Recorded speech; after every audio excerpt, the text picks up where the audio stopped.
Welcome दोस्तों। आज हम लोग बिहार बोर्ड के 10वीं क्लास के इकाई 1 का पार्ट ग वन संसाधन के पार्ट 2 को पढ़ेंगे। पार्ट 1 का वीडियो अपलोड कर दिया गया है, उसको देख लीजिएगा। उसमें वनों के प्रकार के बारे में बताया गया था, वन संसाधन का कैसे ह्रास हुआ उसके बारे में बताया गया था।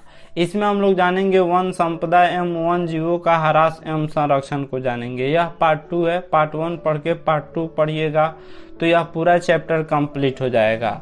इसके पहले जो भी चैप्टर है सबका वीडियो अपलोड कर दिया गया है और पूरा ज्योग्राफी का वीडियो अपलोड किया जाएगा। इसलिए हमारे चैनल के साथ बने रहिए और पीडीएफ जो है वह भी प्रोवाइड किया जाएगा आप लोगों को, ताकि आप लोग किसी दुकान में जाकर और उसका फोटो स्टेट करा लें और फोटो स्टेट करा के और उसको पढ़िएगा तो काफ़ी अच्छा लगेगा। पूरा जो है वीडियो का एक कंप्लीट नोट्स बनाया गया है। तो शुरू करते हैं पार्ट 2 को, वन संपदा एवं वन जीवों का ह्रास एवं संरक्षण। आखिर वन संपदा का ह्रास क्यों हुआ और इसके संरक्षण की हमें क्या आवश्यकता है, वन जीवों का आखिर ह्रास कैसे हुआ। तो जाहिर सी बात है, पेड़ कटेंगे तो उसमें रहने वाले जीव का भी खात्मा होगा, उसमें रहने वाले जीव भी खत्म होंगे। वन जीव किसे कहते हैं, तो वन में रहने वाले जीव को वन जीव कहते हैं। वन किसे कहते हैं, वन उस भूमि के टुकड़ों को कहते हैं जहाँ पे झाड़ियाँ और पेड़ पौधे होते हैं। वनों में रहने वाले जीव को वन जीव कहते हैं। जब वन नहीं रहेगा तो उसमें रहने वाले जीव भी नहीं रहेंगे। इसलिए वन जीव को बचाने के लिए वन को भी बचाना जरूरी है, तभी हम वन जीवों को बचा सकते हैं। जैसे बाघ की संख्या लगातार घट रही थी, शेरों की संख्या घट रही थी, इसके लिए वन जीवों का संरक्षण किया गया। विभिन्न तरह के राष्ट्रीय और अंतर्राष्ट्रीय कानून बनाए गए ताकि वन जीवों का संरक्षित किया जा सके। विकास के नाम पर वनों का विनाश होना शुरू हुआ। 20वीं सदी के मध्य तक 24% क्षेत्र पर वन का विस्तार था, जो 21वीं सदी के आरंभ में ही संकुचित होकर 19% क्षेत्र में रह गया। इसका मुख्य कारण था मानवीय हस्तक्षेप, पालतू पशुओं के द्वारा अनियंत्रित चारण एवं विविध तरीकों से वन संपदा का दोहन है। भारत में वनों के ह्रास का एक बड़ा कारण कृषिगत भूमि का फैलाव है। देखिए, भारत में 20वीं शताब्दी के मध्य तक 24% वन था, लेकिन 21वीं शताब्दी में यह घटकर कितना हो गया, 19% हो गया।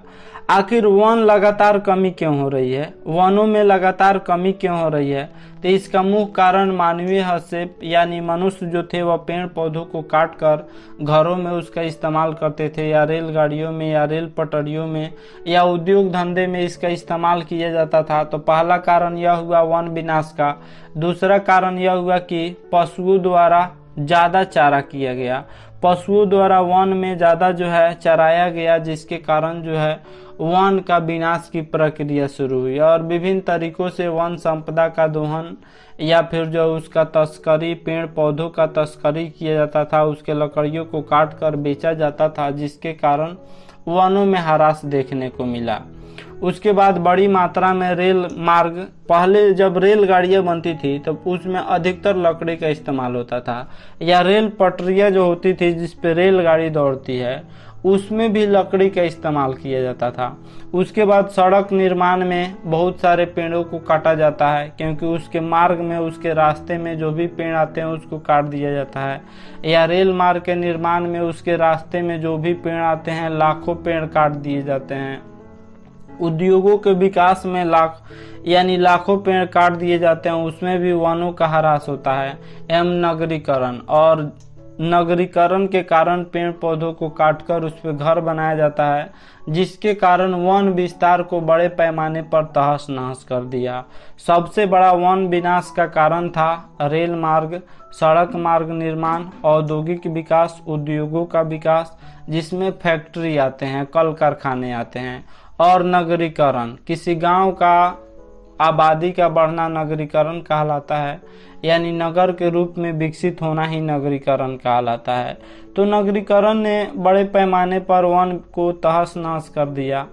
तो देखिए, वन की रक्षा के लिए बहुत सारे आंदोलन किए गए, जिसमें अमृता देवी बिश्नोई नाम की एक महिला थी जिसने आंदोलन किया था बड़े पैमाने पर।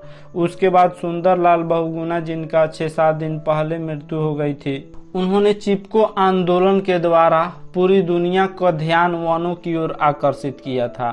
जिसके फलस्वरूप सरकार को वन संरक्षण अधिनियम लाना पड़ा, यानी वनों को बचाव के लिए उस पर कानून बनाना पड़ा भारतीय सरकार को। भारतीय सरकार उनके सामने मजबूर होकर और कानून बनाना पड़ा। तो हम लोग समझते हैं अमृता देवी वन संरक्षण प्रसार के बारे में। अमृता देवी जो थी वह राजस्थान के बिश्नोई गांव, जो जोधपुर जिला में पड़ता है, वहां की रहने वाली थी। उसने 1731 ईस्वी में राजा के आदेश को दरकिनार कर वनों से लकड़ी काटने वालों का विरोध किया था। राजा का महल बन रहा था। राजा के नया महल के निर्माण के लिए लकड़ी काटा जाना था। अमृता देवी के साथ उसके गांव वालों ने भी राजा के आदमियों का विरोध किया। महाराजा को जब इसकी जानकारी मिली तो उन्हें काफी पश्चाताप हुआ, काफी अफसोस हुआ और उसने अपने राज्य में वनों की कटाई पर रोक लगा दिया। और इसी अमृता देवी बिश्नोई जो थी, इनका पूरा नाम अमृता देवी बिश्नोई है।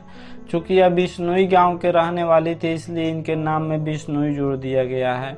जैसे राम वृक्ष बेनीपुरी, बेनीपुरी के रहने वाले हैं इसलिए राम वृक्ष बेनीपुरी उनका नाम जोड़ दिया गया है।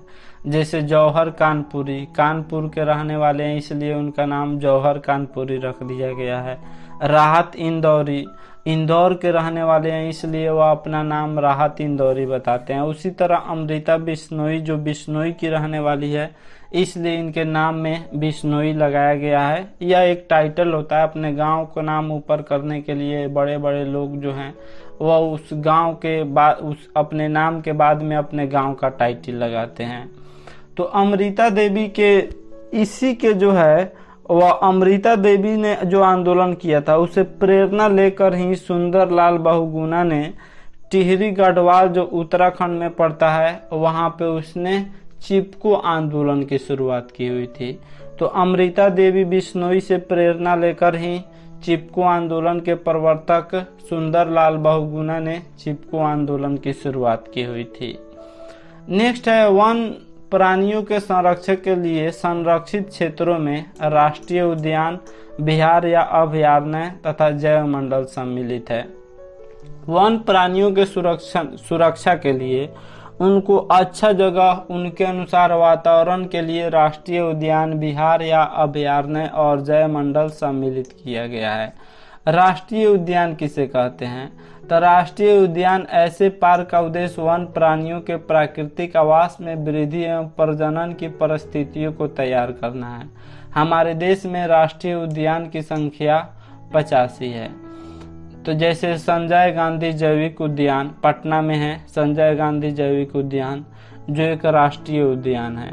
तो राष्ट्रीय उद्यान का उद्देश्य जो होता है वह होता है वन प्राणी, यानी वनों में रहने वाले प्राणियों के आवास को, उनके घरों को वृद्धि किया जाता है और उनकी संख्या कैसे बढ़े इसके लिए उनकी परिस्थिति को तैयार किया जाता है। हमारे देश में राष्ट्रीय उद्यान की संख्या 85 है। विहार क्षेत्र या अभयारण्य से क्या समझते हैं? तो यह एक ऐसा सुरक्षित क्षेत्र होता है जहां वन जीव सुरक्षित ढंग से रहते हैं। यहाँ कोई भी नहीं जा सकता है। यहाँ पे जो पशु होते हैं, पक्षियाँ होती हैं, उनके शिकार पर रोक लगा दिया जा सकता है। तो यह निजी संपत्ति भी हो सकती है। भारत में इसकी संख्या 448 है। बिहार में बेगूसराय तथा कांवर झील तथा दरभंगा का कुशेश्वर इसके लिए चिन्हित किया गया है। यह सभी अभयारण्य हैं। यहाँ पे शिकार पर रोक लगा दिया जाता है, शिकार नहीं कर सकते हैं और यहाँ पे वन जीव सुरक्षित ढंग से रहते हैं। कोई भी इनका शिकार नहीं कर सकता है, इन्हें मार नहीं सकता है। तीसरा है जैव मंडल। यह वह क्षेत्र होता है जहां प्राथमिकता के आधार पर जैव विविधता के संरक्षण के लिए कार्यक्रम चलाए जाते हैं। विश्व के 65 देशों में करीब 243 सुरक्षित जैव मंडल क्षेत्र है। भारत में इसकी संख्या मात्र 14 है। तो यहाँ पे जैव विविधता के संरक्षण के लिए, जैव विविधता किसे कहते हैं? एक ही पर्यावरण में विभिन्न तरह के जीव रहते हैं तो उसी को जैव विविधता कहा जाता है और उसमें सभी जीवों के संरक्षण के लिए कार्यक्रम चलाए जाते हैं। एक साथ सभी जितने भी वनों में रहने वाले जीव हैं सबको कैसे सुरक्षित रखा जा सके इसके लिए कार्यक्रम चलाए जाते हैं, उसे ही जैव विविधता कहा जाता है। तो जैव मंडल उसे ही कहा जाता है। तो भारत में जैव मंडल की संख्या 14 यानी 14 है, जहाँ पे जैव विविधता संरक्षण के कार्यक्रम चलाए जाते हैं। नेक्स्ट है बाघ परियोजना। बाघ परियोजना इसका आखिर आरंभ क्यों किया गया? तो बाघों की तस्करी अधिक हो रही थी, बाघों की संख्या लगातार घट रही थी। भारत में बाघों की संख्या लगातार घट रही थी, इसके व्यापार के कारण, इसके हड्डियों के व्यापार के कारण, जिसके कारण भारत सरकार ने बाघ परियोजना की शुरुआत की, जिसमें बाघ के शिकार पर रोक लगा दिया गया तथा बाघ को राष्ट्रीय पशु घोषित किया गया। अगर कोई बाघ का शिकार करता है तो फिर उसे जेल जानी पड़ेगी। तो बाघ परियोजना जो है वह विश्व की बेहतरीन वन जीव परियोजनाओं में से एक है और इसकी शुरुआत 1973 ईस्वी में हुई थी। बाघों की संख्या में लगातार कमी के कारण इस परियोजना की शुरुआत की गई थी। शुरू में इसमें बहुत सफलता प्राप्त हुई, क्योंकि बाघों की संख्या बढ़कर 1985 में बाघों की संख्या 4002 थी और 1989 में इसकी संख्या 4334 हो गई, यानी 332 बाघों की संख्या बढ़ गई। परंतु 1993 ईस्वी में घटकर 36 पहुंच गई। भारत में 37,761 वर्ग किलोमीटर पर फैले 27 बाघ रिजर्व हैं। तो ऑब्जेक्टिव में हमेशा सवाल पूछता है बाघ परियोजना की शुरुआत कब की गई थी? 1973 ईस्वी में। उसके बाद यह भी सवाल पूछता है कि भारत में बाघ रिजर्व कितने हैं? तब भारत में 27 बाघ रिजर्व है। बाघ परियोजना की शुरुआत इसलिए की गई थी ताकि बाघों की संख्या लगातार घट रही थी, इसका शिकार किया जा रहा था, इसलिए बाघ परियोजना की शुरुआत की गई थी। नेक्स्ट है चिपको आंदोलन। तो हम बताए थे अमृता देवी बिश्नोई से प्रेरित होकर ही चिपको आंदोलन की शुरुआत की गई थी। उत्तराखंड, जब चिपको आंदोलन शुरू हुआ था तो उस समय टेहरी गढ़वाल जो जिला था वह उत्तर प्रदेश में था। उत्तराखंड और उत्तर प्रदेश एक ही राज्य थे, लेकिन बाद में उत्तराखंड उत्तर प्रदेश से अलग हो गया।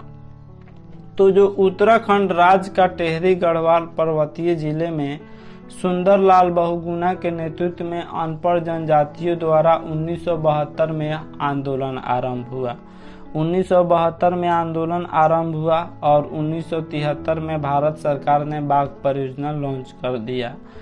तो चिपको आंदोलन ऑब्जेक्टिव में पूछता है कि यह कब शुरू हुआ था? तो 1972 ईस्वी में। इसके प्रवर्तक कौन थे? तो सुंदरलाल बहुगुणा थे। इस आंदोलन में स्थानीय जो लोग थे वह ठेकेदारों की कुल्हाड़ी से हरे भरे पौधों को काटते देख उसे बचाने के लिए अपने आगोश में, यानी पेड़ को सीने से पकड़ लेते थे, पौधों को घेर लेते थे और इसकी रक्षा करते थे और ठेकेदारों को कहते थे मुझे काटने के बाद ही इस पेड़ को काटना। इसे कई देशों में स्वीकारा गया। हाल ही में सुंदरलाल बहुगुणा की मृत्यु हो गई है, यानी यह जो है 100 साल से ऊपर वर्षों तक जिंदा रहे। यानी हो गया 1 सप्ताह पहले इनकी मृत्यु हो गई है सुंदरलाल बहुगुणा की। तो ऑब्जेक्टिव में पूछता है इस आंदोलन की शुरुआत कब हुई थी? 1972 ईस्वी में। इसके प्रवर्तक कौन थे? सुंदरलाल बहुगुणा थे। इस आंदोलन में वहां के जो अनपढ़ जनजातियां थी टेहरी गढ़वाल जिला के, वह पेड़ों को पकड़ लेती थी, क्योंकि यहाँ के ठेकेदार जो थे वह कुल्हाड़ी से यानी टांगी से पेड़ों को काटते थे, जिसके कारण यहाँ के लोग जो थे वह पेड़ों को पकड़ लेते थे और इस तरह पेड़ों को कटने से बचाते थे, जिसके कारण भारत सरकार ने इन लोगों के सामने झुका और वन संरक्षण का कानून भी बनाना पड़ा। तो वन जीवों के संरक्षण के लिए अंतर्राष्ट्रीय नियम भी हैं और राष्ट्रीय कानून बनाकर इसके संरक्षण किया गया तथा जो भी वन जीव है उनको शिकारों पर रोक लगा दिया गया। तो ये था वन संसाधन का पार्ट 2। आशा करता हूँ यह वीडियो आपसे काफ़ी पसंद आया होगा। हमारे चैनल को सब्सक्राइब करें, इस वीडियो को लाइक करें तथा अधिक से अधिक शेयर करें। Thanks for watching my video.